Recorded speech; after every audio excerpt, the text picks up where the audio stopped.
The things that I'm talking about, what the literature says. The ideal management is still controversial. The question is, do we have to fuse or not?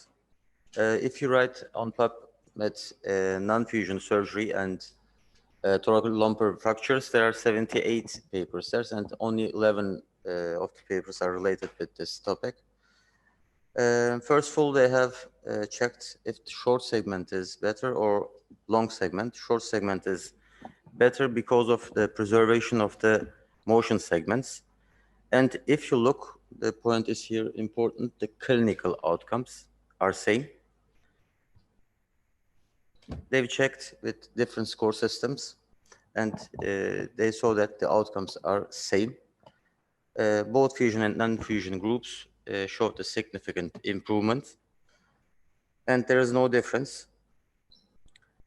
But if you look radiologically, the fusion is advisable to correct to get a better alignment. And in time, while following the patients, you get progressive regional kyphosis, but the difference between the fusion and non-fusion groups are not significant. Another point is that the compressed, the fractured vertebra, the above disc and the lower disc will cause kyphosis in the future. So advantages of non-fusion is you have less bleeding, the operation time is less, you preserve the segment, you will avoid donor side complications, and disadvantage of non-fusion is you may have more implant failure. This is a recommendation. At the 1 year follow-up, you have to remove the implants in non-fusion group to avoid the implant failures. This is my statements. The first one, non-fusion surgery has less bleeding and less surgery time. Clearly?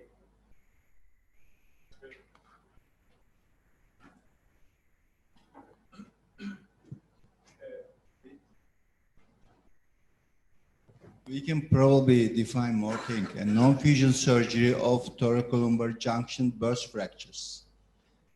Am I right? Not all fractures are candidates for non-fusion surgery.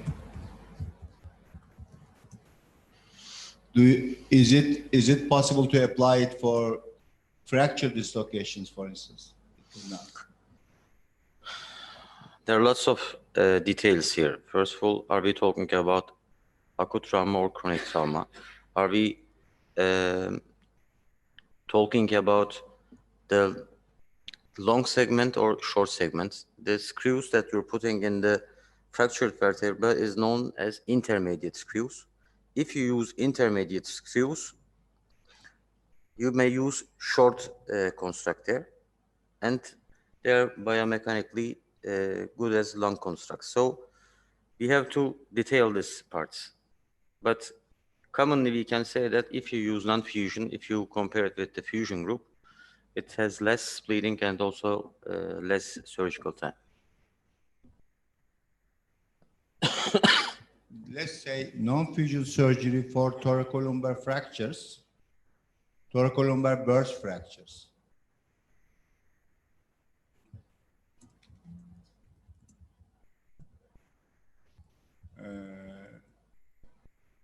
Has advantages like less bleeding and less surgical time. What do you think?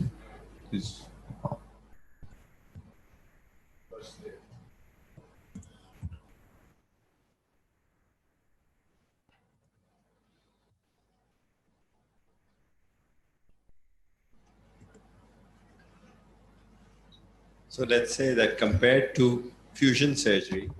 Where is Imad? He's faster than on writing. So if you say, in the statement you say compared, so it becomes a statement. If you go up on the below in after statement 1. compared. Where are you? Can you come up? Statement 1. Above, yeah. It's after statement 1 when you're starting the sentence. Non-fusion surgery was Just say that compared to fusion surgery, comma. Which is This is your own computer? No, it's not your computer. So that's why. okay. So let's say compared to fusion surgery, comma.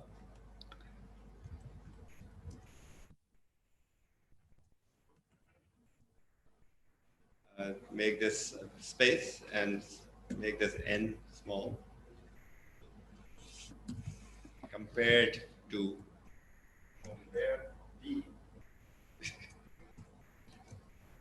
Are they compared? Okay. Non-fusion surgery with thoracoabdominal burst fractures has advantages like less bleeding and less bleeding and surgical time. Less bleeding and surgical time. Full stop.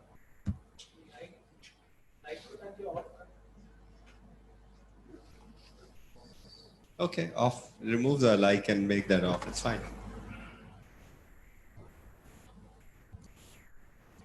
Good. We can vote on that.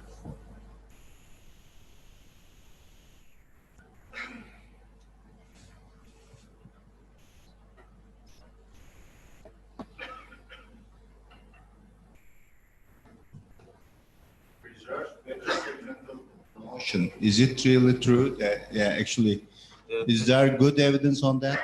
It's level of evidence 2. It says that if you use intermediate screws, if you put screws on the fracture levels, the construct can be short, as Salman said. If you don't use it, you have to use a long construct. So if you use short segments, you may preserve the upper part or the lower part. But it's not because it is a non-fusion surgery. It is because it's shorter segment surgery. I will talk about the kyphosis segment there. They have compared 7 groups there. They say that if...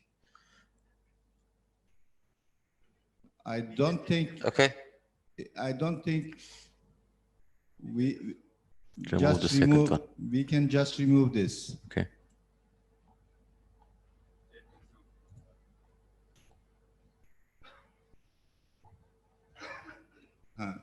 And donor side complications can be placed on the advantages in the upper Okay.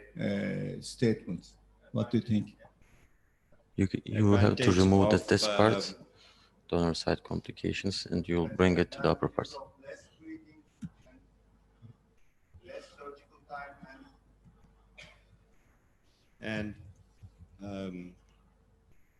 donor side complications. so just say advantage of reduced bleeding, surgical time, and donor side complications. So just say advantage of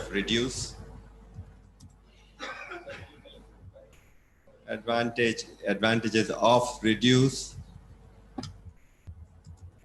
remove the less bleeding, surgical time, and donor side complications. Okay.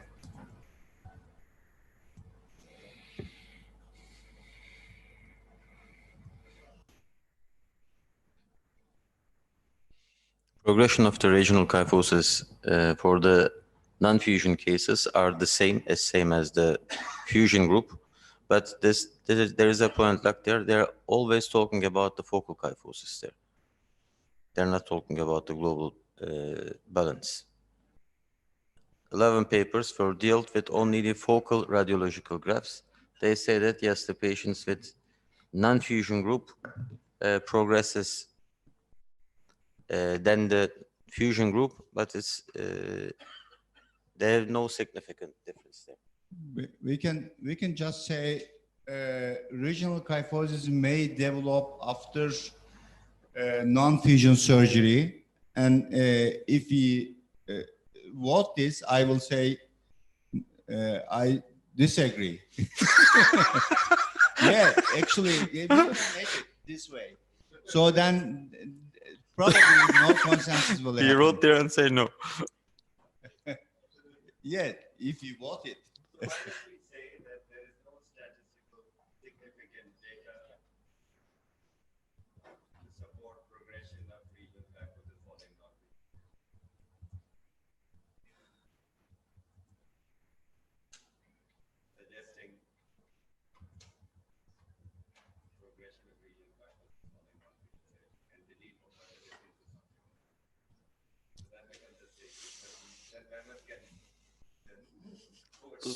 Still vote that against. There is no such data suggesting progression.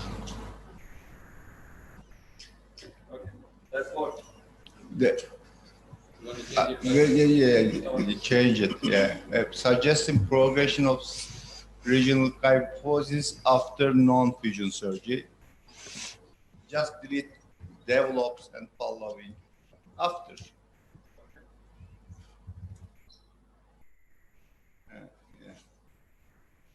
Yeah, okay, let's vote. That's statement 2. Statement 3. Because of the high implant failure rates, when you non-fuse it, they recommended to remove at the 1-year follow-up because of the hardware failure. Is there evidence? No?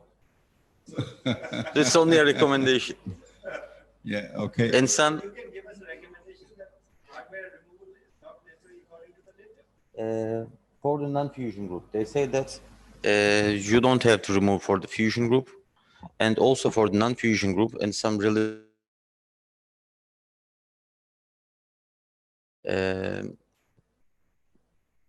insert at the 1-year follow-up. Let's say in Nepal they remove it 1 year follow-up. This is the recommendation. If you want, we can read. Can we just delete this? Okay. Yeah. Or you can say that implant removal is not necessary.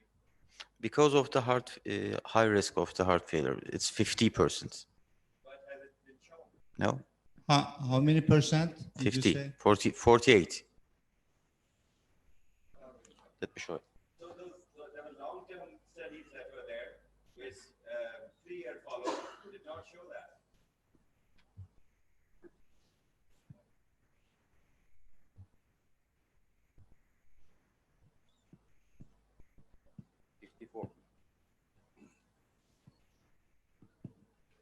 But some of them are saying 9% incidence of implant failure. This is a meta-analysis. They consider it 8 or 9 pages, but all of them is recommending it.